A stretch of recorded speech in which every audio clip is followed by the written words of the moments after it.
He is a professor of cardiometabolic health in the Institute of Cardiovascular and Medical Sciences at the University of Glasgow. In recent years, he has become increasingly focused on collaborative projects involving biological and medical scientists working together with social scientists and external stakeholders to develop realistic and sustainable lifestyle interventions for the primary and secondary prevention of chronic diseases. He is also a director of the Masters in Sports and Exercise Science and Medicine at the University of Glasgow and plays an active role in communicating science related to physical activity, diet, and obesity to the widest possible audience, including several appearances on TV documentaries such as BBC and organization of understanding of science events for the public. Ladies and gentlemen, without further ado, let's give a very warm welcome to Professor Dr. Jason Gill with his presentation entitled Optimizing Health, Why Fitness and Strength Matter and One Size Does Not Fit All for Physical Activity.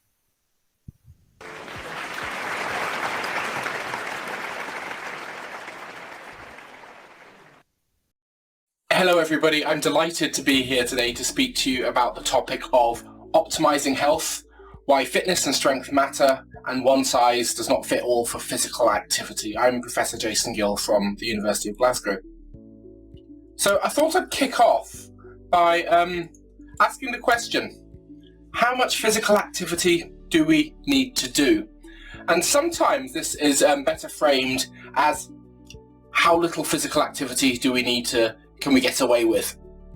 And to do that, maybe it would be helpful to start off by looking at this slide, which is the dose-response relationship. This is real data, but I've just taken the numbers off, of the risk of mortality on the y-axis and the amount of physical activity that you do on the x-axis. And looking at this, one of the tasks that you need to do if you're going to try and come up with physical activity guidelines is to say, where do you draw the line? Where do you say how much physical activity you need to do? This is something that I was involved with. I was involved with putting together the UK physical activity for health guidelines. These are in 2019. These are very similar to the guidelines from the World Health Organization, which came out in 2020. And what we did in our guidelines, and most other people have done in their guidelines, is put the line there. So it's at a point where you've reduced your risk of mortality substantially, but doing more activity gives you an even bigger reduction in risk. And a few things to look at on this dose-response line. It says no single obvious amount of physical activity that's the best amount to do. We could have made that cut in a number of different places. And the key thing to look at is if you look at the very left of the dose-response relationship, what you see is you get the biggest benefit from going from doing no physical activity at all to doing some. And then when you do more and more and more, you actually get some diminishing returns. So the most important things in terms of how much physical activity you do is going from nothing to doing something. So this slide is the same slide I showed you earlier, but this has the actual data values on it. And what you see is this early steep dose-response relationship. And then here, now what I've done is drawn in a red dotted line where the amount of physical activity in the recommendations are. So this is at least 150 minutes per week of self-reported moderate to vigorous physical activity. And we can see that when you do that amount of activity, you've got a hazard ratio of mortality of about 0.7.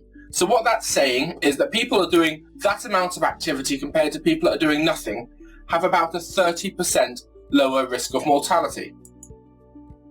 And that is embedded in the current physical activity guidelines. So on the left here, we've got the World Health Organization guidelines. On the right is the UK physical activity guidelines that I was involved with. And both of them say do at least 150 minutes of moderate intensity physical activity per week, or 75 minutes of vigorous intensity physical activity per week. So let's break that down.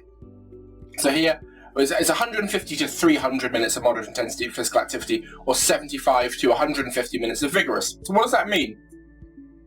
So in terms of physical activity guidelines, we often express physical activity intensity in absolute intensities in the form of METs, with 1 MET being your resting metabolic rate. So broadly, 3 to 6 METs, 3 to 6 times your resting metabolic rate, is defined as moderate intensity physical activity, and the lower end of that is walking on the flat at about 4 kilometers an hour or faster. So walking at a reasonable pace.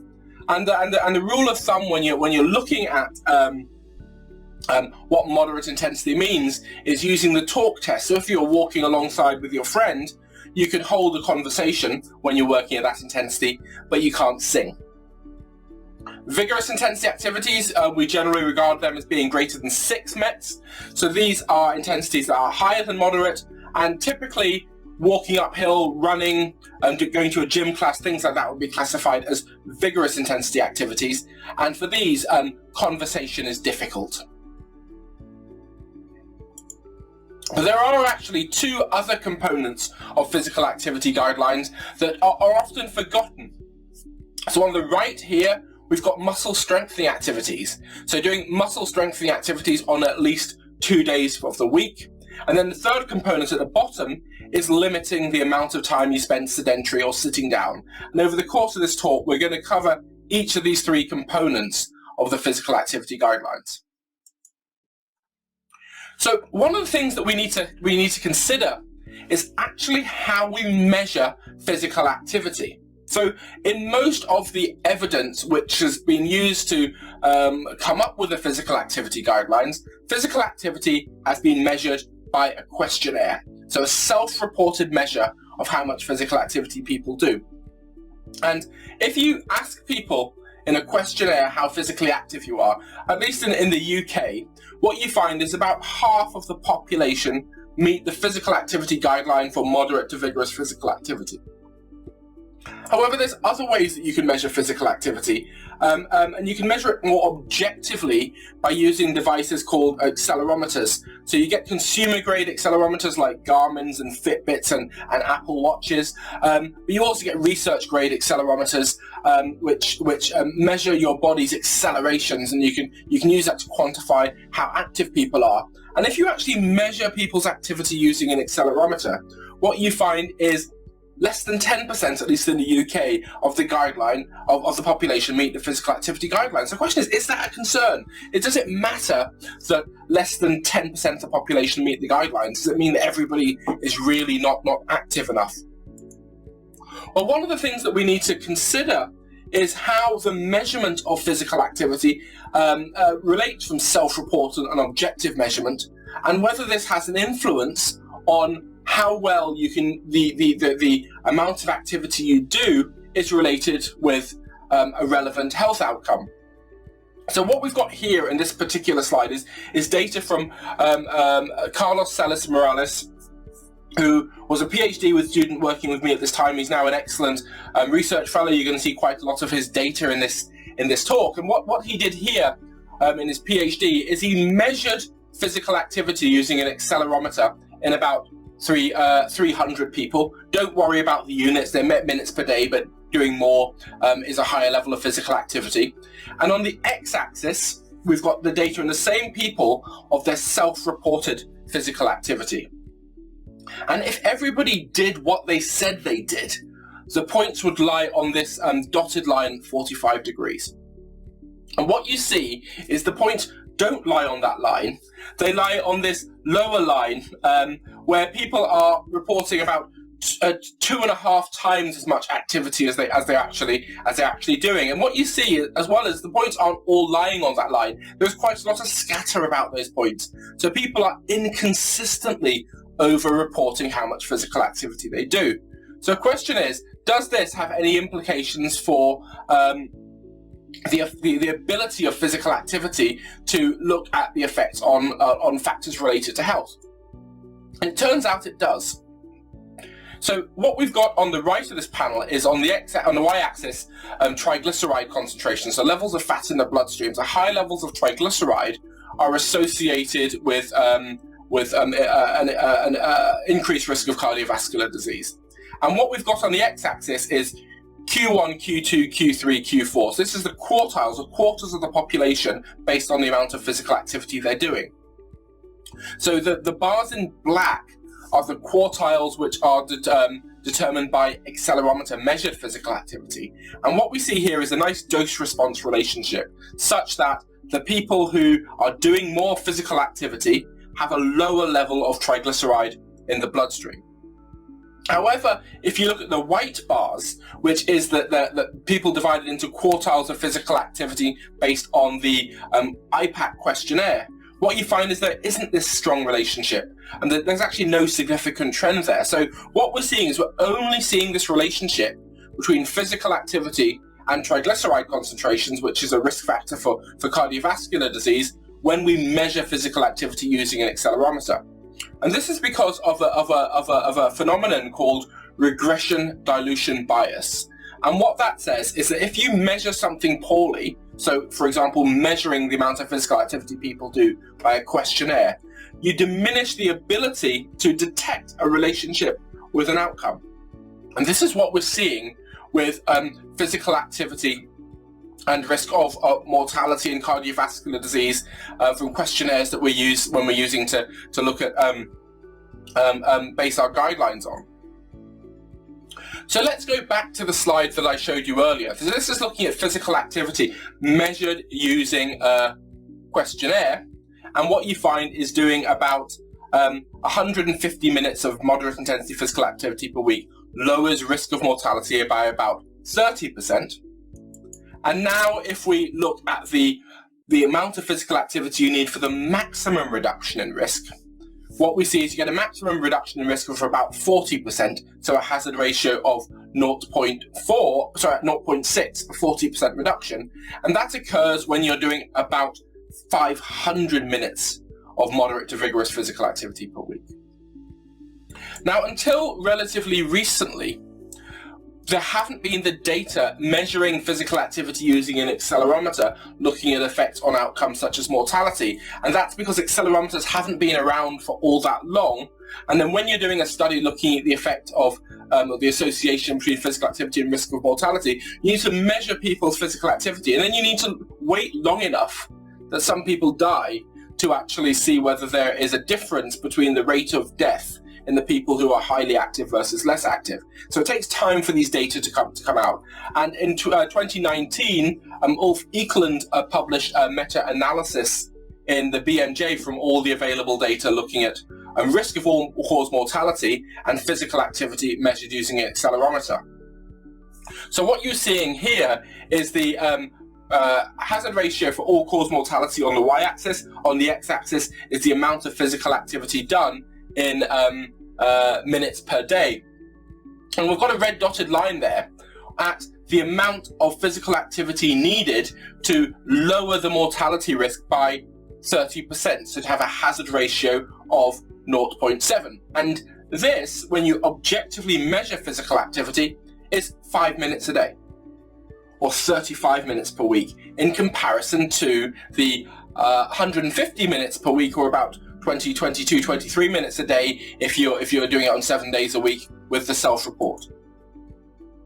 And the maximum reduction you get in risk, so that it's at that point here where you can see the dotted line at about 20 minutes per day. So 150 to 140 minutes of moderate to vigorous physical activity when it's measured using an accelerometer seems to be enough to lower risk maximally. Beyond that point, if you look at the confidence interval, it's quite wide, so that line is not different from being flat beyond the point of about 20 minutes per day. But the other thing there is you get a reduction of about 60% in risk. So it's a 60% reduction rather than a 40% reduction. So the amount of activity you need to do to get the reduction in risk is lower, and the magnitude of the reduction is greater when you measure physical activity objectively.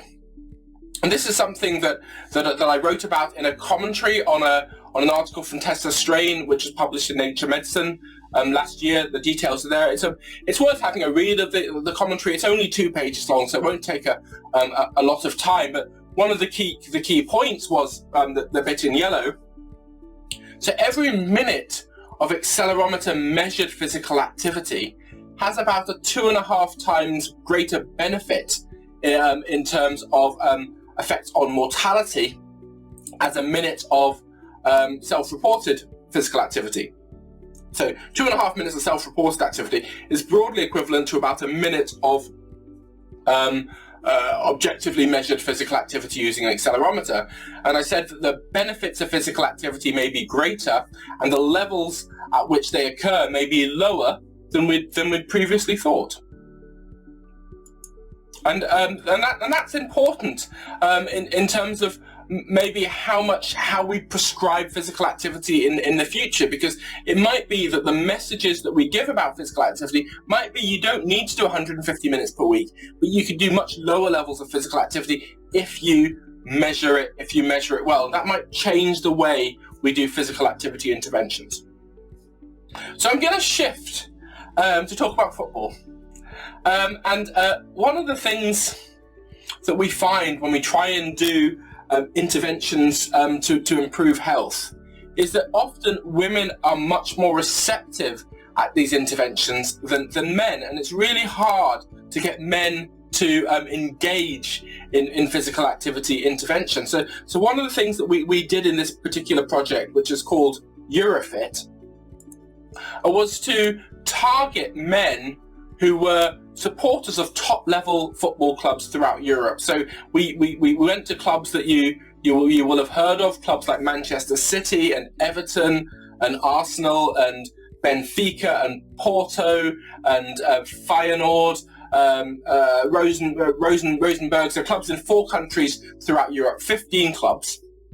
And what we did is we got fans of the football clubs and said, do you want to take part in an intervention to increase physical activity and improve your health? And what we did is we trained the coaches in the clubs to deliver the interventions. So the idea is that people went to the clubs, the club coaches delivered the intervention, and we followed up about 1,100 men in a randomized controlled trial for 1 year. So this slide shows some of the men who took part in the intervention. So they're clubs taking part in the physical activity. And what we also did, as we can see here, is we took some measurements in them, including their weight and around their waist, and we measured their physical activity using an accelerometer. And we took blood samples to look at sort of biomarkers of health. And this is what we found. So at 12 months, if you look at the amount of physical activity people did measured using an active PAL device, so this is an accelerometer, we found that we increased physical activity by about 6 minutes per day. So in some ways, you might think this is a little bit disappointing. We would hope to increase physical activity, but by more than that, with such a big intervention, actually cost about 6 million euros. But interestingly, what we found is if you look at the change in the self-reported data, is that we increased self-reported physical activity by about 32 minutes per day at 12 months. So what people said they did, and the change in the activity they said they did, was actually substantially greater than the change that they actually did. So 6 minutes of self-reported physical activity increase was equivalent to about 32 minutes of 6 minutes of objectively measured was equivalent to about 32 minutes of self-reported. But the key thing is, although the change in activity wasn't that great, 6 minutes a day, it was enough. They reduced their body weight by about 2.6 kilograms. We saw reductions in blood pressure, in insulin sensitivity, and triglyceride concentrations, and in liver enzymes. So although we didn't increase physical activity by a huge amount, it was enough. So the amount of objectively measured physical activity needed for substantial health benefits may not be that large. Maybe only 5 to 10 minutes per day, and this might have implications on how we actually design interventions in the future, but there are larger benefits of doing more. So what about the second part of the physical activity guidelines, which is muscle strengthening activities? So the guidelines say do muscle strengthening activities on at least 2 days of the week. And the reasons for that, if we look at this slide here, which is the time course over a life of strength and balance, what you find is your strength peaks in your sort of 20s, maybe early 30s, and then it starts to decline. And then you've got kind of two different trajectories of decline. You could peak at a lower level and decline more quickly. And then what happens at a certain point, you reduce, you get below the capability threshold. So the amount of strength that you need to do everyday activities, such as get out of a chair, lift up your shopping, cross the road fast enough that you can get across before the man goes from green to red. And then if you're stronger on that green trajectory, you're able to maintain your strength and independence for longer in life. So strength is important on that basis. But what might be less clear to a lot of people is strength also appears to be important in terms of metabolic risk. So what we've got on this slide is relative risk of type 2 diabetes in the nurses' health studies. This is a large epidemiological study of about over 100,000 nurses.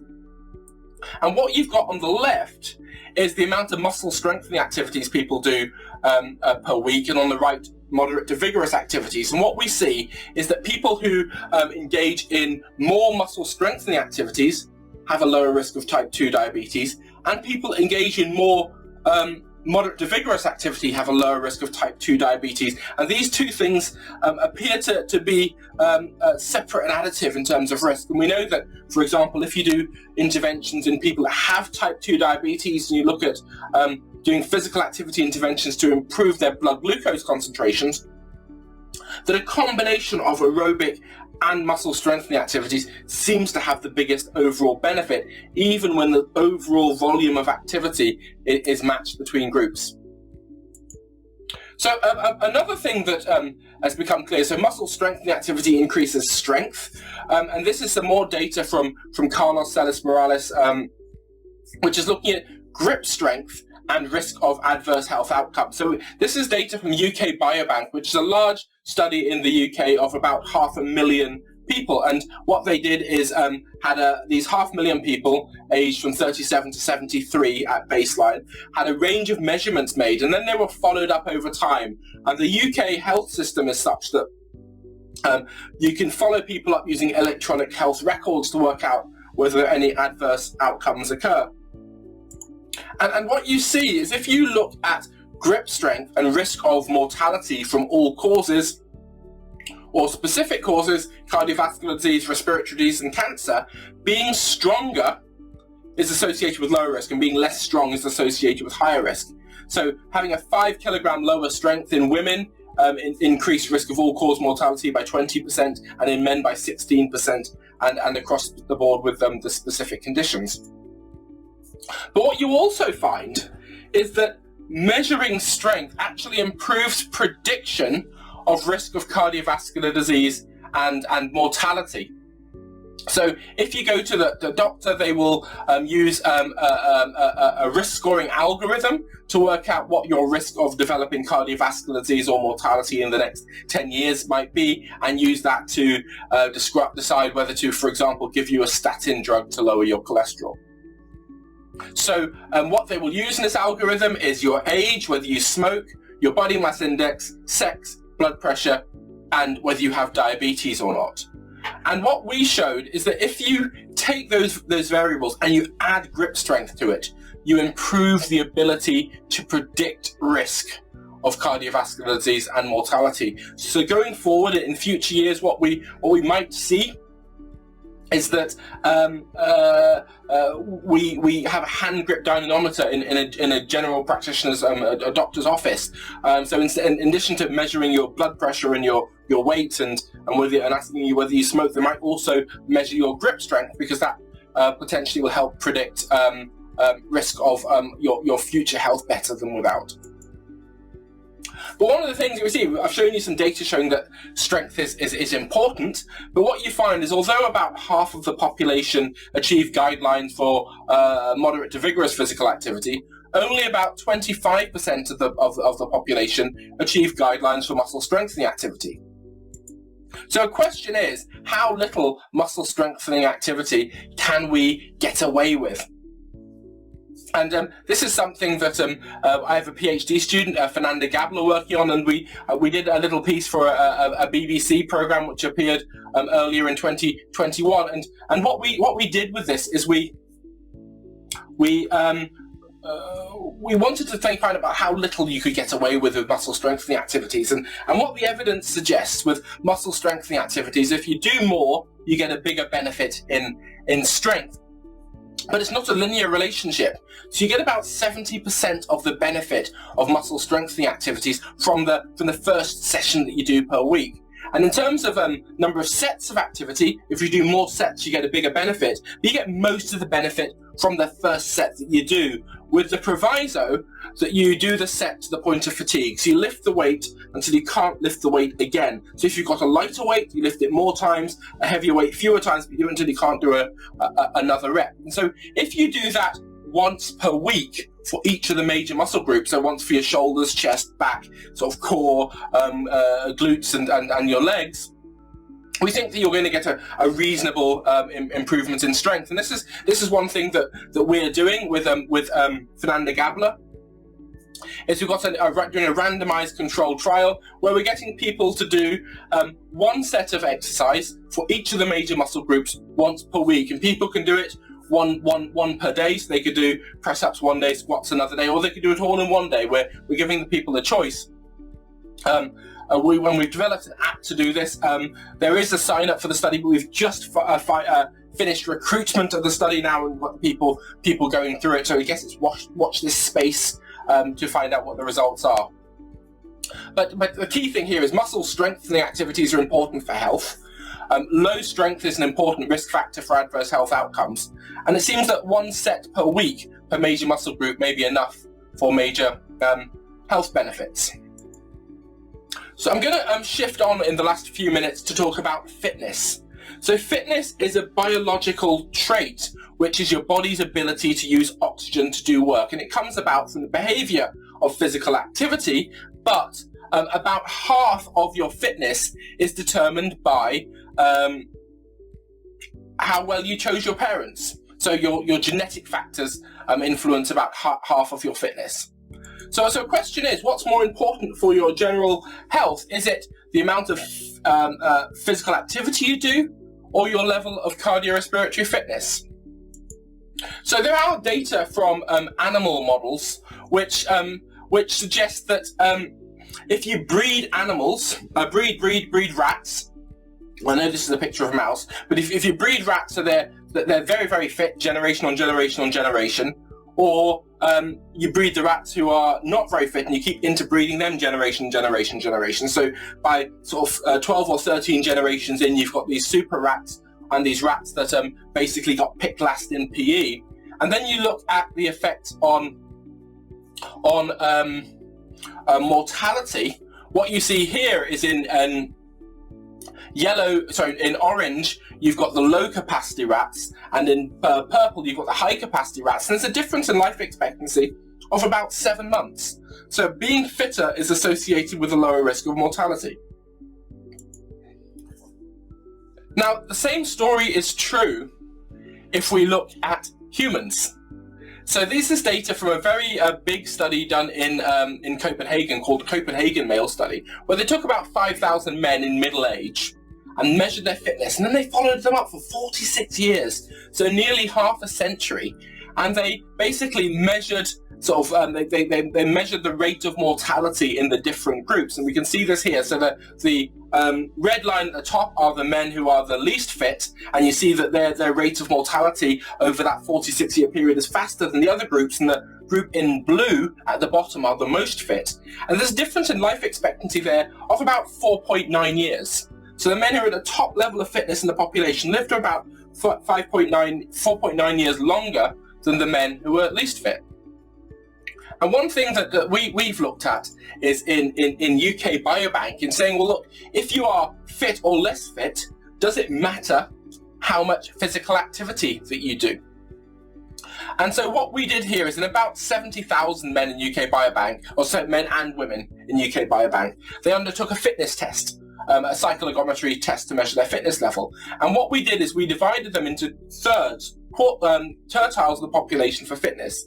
So the bars in grey that you see here are the people with in the top third of the population for fitness for age and sex. So what we did is we divided men and women, and we divided them into 5-year bands of age, and we said, are you in the top, middle, or bottom third of that for your age and sex? The green is the middle third, and the pink is the lowest third for fitness. So if you and then what we also did is we looked at their level of physical activity with Q1, Q2, Q3, Q4, Q5. So what you've got here is Q5 are the 20% of the population who have the highest level of physical activity, and Q1 are the 20% with the lowest level of physical activity. And if you look at the people who have the low level of fitness, the people in pink, what you find is you have a low level of fitness and a low level of physical activity, you're at high risk. But if you have a low level of fitness and you have a high level of physical activity, your risk is about the same as people who have a high level of fitness. But if you have a high level of fitness, it seems to be you're at low risk, irrespective of how much physical activity that you do. So that if you have a high level of fitness, you can get away with being less active. Now, of course, if you reduce your activity, you're likely to move down the fitness categories. But if you're able to maintain a high level of fitness and not be active, then it might be less important for you to be active in terms of risk of mortality. But people at the lower end of the spectrum for fitness, it is much more important that you are physically active. And we see the same story here for strength. So this is the same data, but instead of looking at people's level of fitness being in the top, middle, or bottom third of the population, this is top, middle, or bottom third for grip strength for your age and sex. And what we see is the same story. If you have a low level of strength, then your risk of mortality when you are inactive is very high. But if you have a high level of activity, your risk is similar to people who have a high level of strength. But people who have a high level of strength are at lower risk, irrespective of what their level of physical activity is. So we can summarize this by showing that the benefits of physical activity on health outcomes appear to be greatest in those with low fitness or low strength, and people with high fitness or high strength appear to be protected even if they are inactive. So broadly what we need to do is to get inactive people with low fitness and strength, rather than necessarily all inactive people, to become more active. And that's going to be the challenge coming forward, because what you'll find is these are the people who might like physical activity less because they are less good at it. We generally like to do things that we are good at. And if you have a low level of fitness and low level of strength, you might find being active is harder. And I think one of the challenges we have going forward is to try and develop programs that people with low fitness and low strength are likely to be able to do, and to be able to target people with low fitness and low strength to increase their physical activity to try and improve overall public health. And I think we'll leave that there. And thank you very much. I'm delighted to have been able to speak to you, and I'm happy to take some questions now.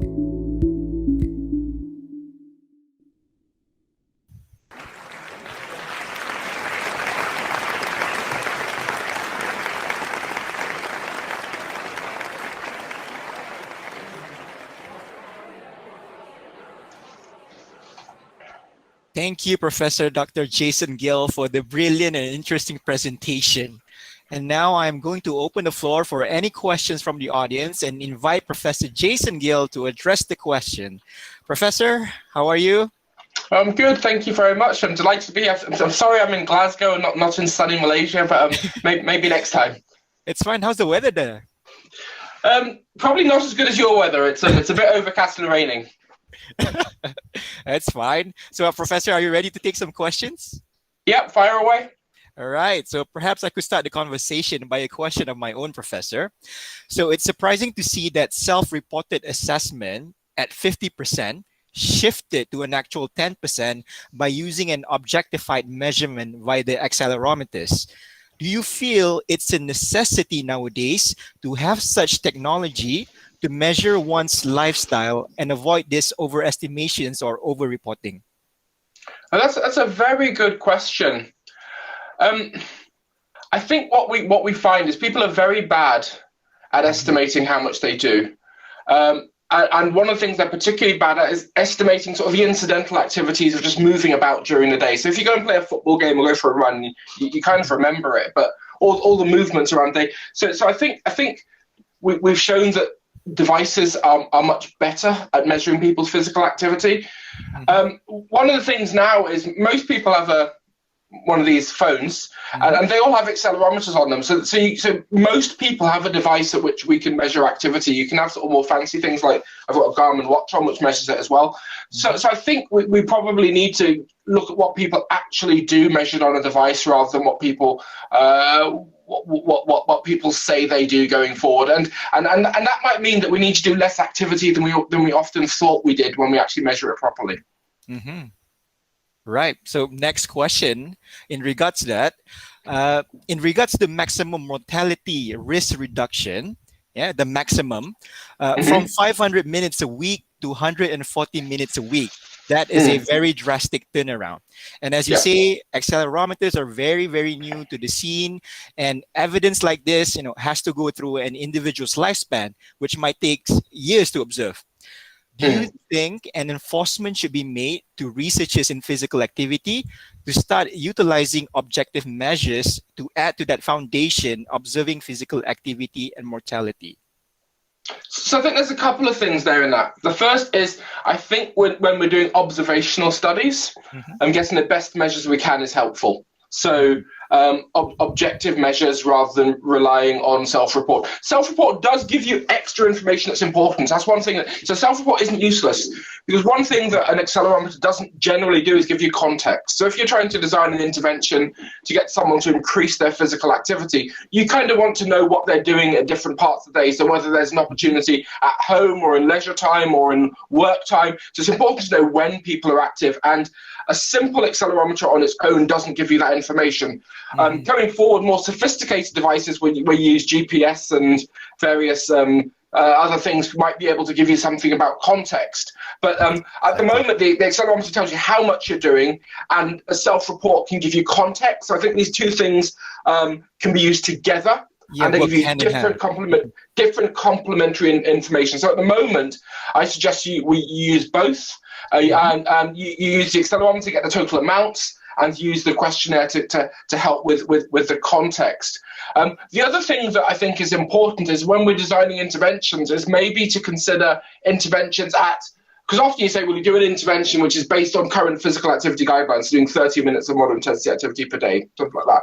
And I think it's important to say, well, particularly in groups that are less active, can we design interventions where you're doing lower levels and see whether you actually get a benefit from these lower levels, because those might be more achievable for different people. So I think over the next 10 or 15 years, it's going to be quite exciting. I think physical activity guidelines might change. I don't think it will be in the next 5 years, but maybe in the next 10, 15, 20 years, when more people have these devices, I think the amounts that we recommend might change going forward when we get more data. Thank you for the answer, Professor.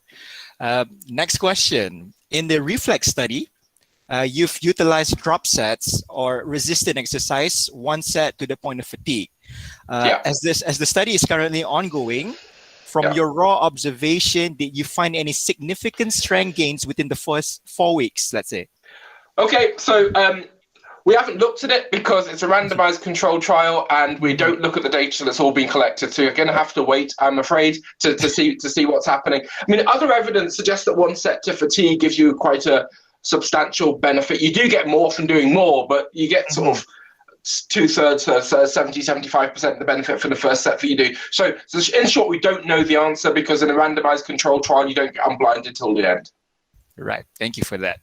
No worries. So the next question is, aside from objective measure using devices, what do you suggest in measuring resistance training specifically in older population? So for measurement, measurement of resistance exercise is really hard objectively. I mean, one of the things that we're doing, and this is we're just relying on people to say they did 25 press-ups. We're getting people to self-report it. You're probably more accurate at reporting what you do there, because it's an objective thing, whereas you don't know whether you've moved around. So you're probably more accurate at reporting. Interestingly, I was on a call about, I don't know whether we're going to put the bid in, but there's a company who is involved in using these. I think they call it pose tracking, where the idea is you've got a camera and it can kind of look at your muscle angles and stuff. So the idea is if you do the exercise in front of a camera, it can automatically. There's a bit of technology that needs to be developed to make this work. But the idea is if you're doing a press up, it might tell you that you're not in the right position for the press up. You know what I mean? If you've got, and it might be able to count what you're doing. So we're hopefully going to do some work. We might be able to measure at least some aspect of resistance exercise. But I think at the moment, as far as I'm aware, the best thing that you can do is just get people to write it down when they're doing it. Yeah. Thank you for that. Hopefully that answers the question. Hi, Dr. Jason Gill. My question is about the different response or effect in physiology while we're doing strengthening exercise resistant training to the ethnicity. Is it any difference? So in terms of the strength change in response to the same amount of resistance exercise, I don't know. I think the evidence is that most people get stronger from doing resistance exercise. I don't know whether there's ethnic differences in the amount that you get stronger. But interesting, that some data I didn't show is we've done some work looking at ethnic differences in strength measured by grip strength. So grip strength is not grip strength that's important, it just correlates very well with other body. So basically grip strength correlates well with leg strength and is easy to measure. Showing, if you look at the population attributable risk, so the proportion of the population who have diabetes related to the amount of strength you've got. If you take people of South Asian origin, so people originating from India, Pakistan, Bangladesh, Sri Lanka, compared to people from white European distribution, if you kind of make everybody in the population up to the average level of fitness in the average level of strength in the population. So if you're below the average, get you to the average, you get a much, much bigger reduction in the prevalence of diabetes in certain groups than other groups, because on average they're less strong.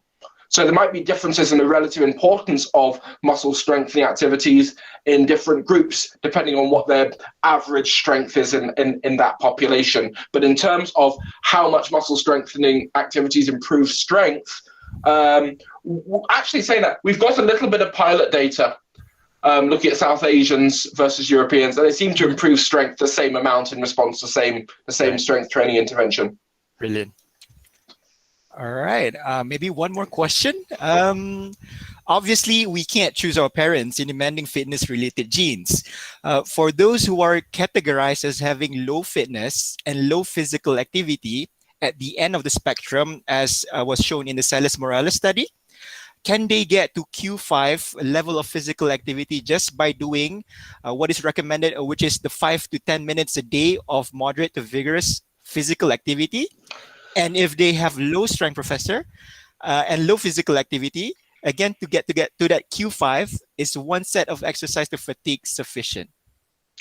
Right. So what we did so thank you for the question. So what we did in that is look in the UK Biobank population of what people. So look, Q5 is the top 20% of the population. I can't remember what the exact numbers are, but this is doing the amount of activity the top 20% of the population are doing, which was more than 5 to 10 minutes per day.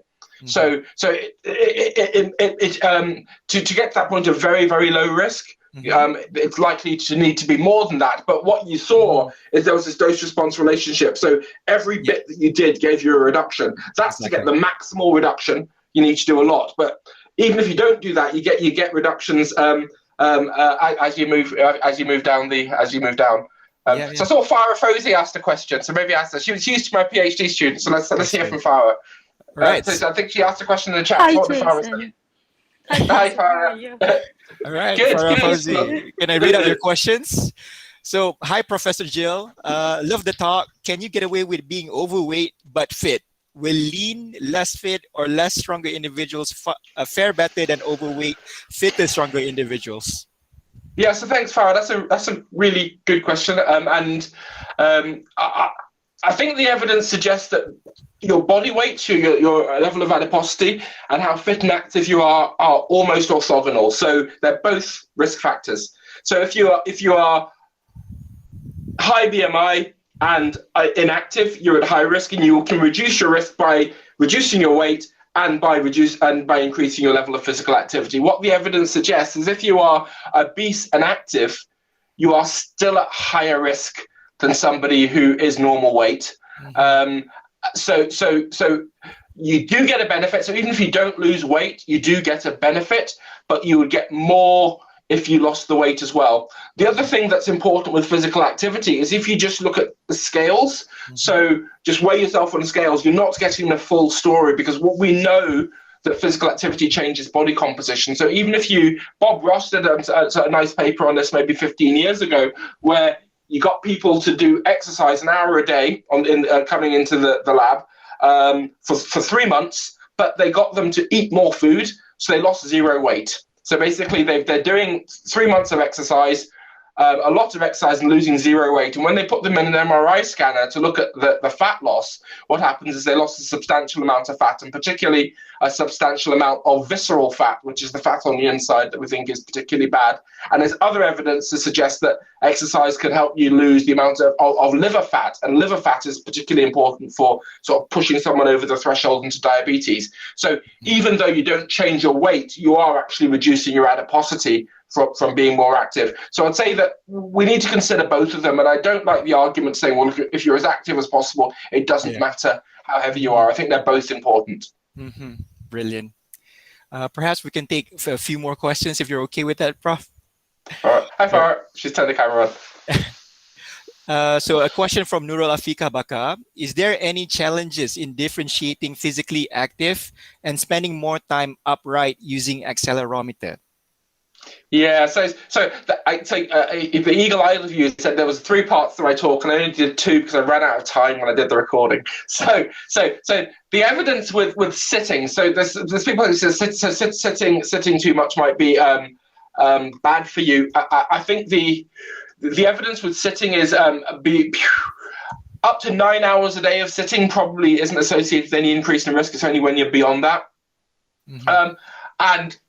You can offset the adverse effects of lots of sitting from being active enough.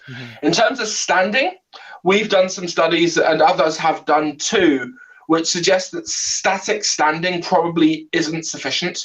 So the idea of getting a standing desk is probably not enough. Probably the increment you need to do is moving. It can be moving very slowly. So we did studies where people just walked up and down the corridor very, very slowly, and that was enough to reduce glucose and insulin concentrations, but standing up still wasn't. So I don't think standing desks are a good idea. I think they're a solution which has come about because people had the message that sitting was a bad thing and standing is a way to stop sitting. But in normal circumstances, in normal life, we don't stand statically very much. Normally, we're upright, we're moving. And so interpreting the evidence showing that sitting is associated with adverse health outcomes, therefore getting a standing desk is beneficial, I think isn't there. And I think you're much better off, if you have to sit for a long time, is sit, but then every half hour, an hour, get up and walk for 2 or 3 minutes. I think that's a much better solution than trying to stand rather than sit. Great advice. One more question over here. Hi, Professor Jason Gill. For maintenance of health, what is the best objective for the elderly? Is it important for us to focus on power, strength, or sufficient doing muscular endurance? So as you get older, your muscle strength declines. I'm noticing it in myself, even though I'm not that old yet, that I'm certainly less strong than I used to be 10 or 15 years ago. So I think muscle strengthening activities are increasingly important as you get older. I think for the average person on the street who's doing 0 muscle strengthening activities, I don't think we need to worry too much about the intricacies of what type of program maximizes strength. What we know is in people doing nothing, the first bit that you do gives you a big benefit, and you just need to do something that people are likely to do. The idea of doing a muscular exercise to the point of fatigue is good, because that means you don't need to worry too much about prescribing sets and reps and weights. You just lift something until you can't lift it anymore, whereas it gets quite difficult when you're trying to find someone's 1 RM and then you work at X% of it. It becomes quite hard. But if you just say, take something that you can do for 6 to 20 reps, do it until you can't do it anymore. And then as you get stronger, you lift more, or you do more, it becomes quite an easy way to prescribe a message to the general population. If you're an athlete who's trying to maximize strength, that's not what I'd recommend. You got a much more there's much more intricate way of sort of working out what the best thing to do. But I'm not talking about that. I'm talking for the average person that does nothing. Lifting something till you can't lift it anymore is going to give you most of the benefit you're going to get, and I think that's an easy message for the general public. And there's a difference there between public health recommendations and trying to optimize performance in an athlete. I think those are two completely different things, and I'm talking about the public health message for the average person on the street. Great input, Professor. Okay, one more question over here.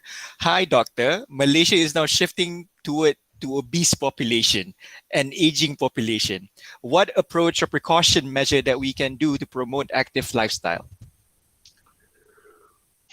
So that's challenging. Okay, that's really challenging. So one of the things that we know is that the factors which influence how active people are not just within the individual.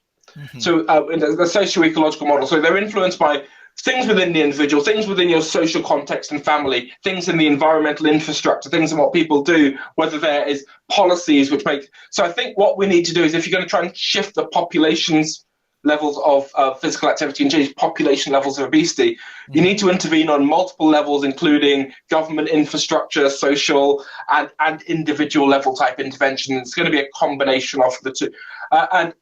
I don't think it's something I can give you a quick 1 minute answer on. It's actually really, really complicated, and it's more complicated than a lot of people realize, which is why it's keeping me and lots of other people in a job, and it will do for a very, very long time, because it's quite hard to do. Great. All right. If there are no more questions, thank you so much, Professor Jason Gill, for that very interesting and lively session. Thank you. Thank you very much. Delighted.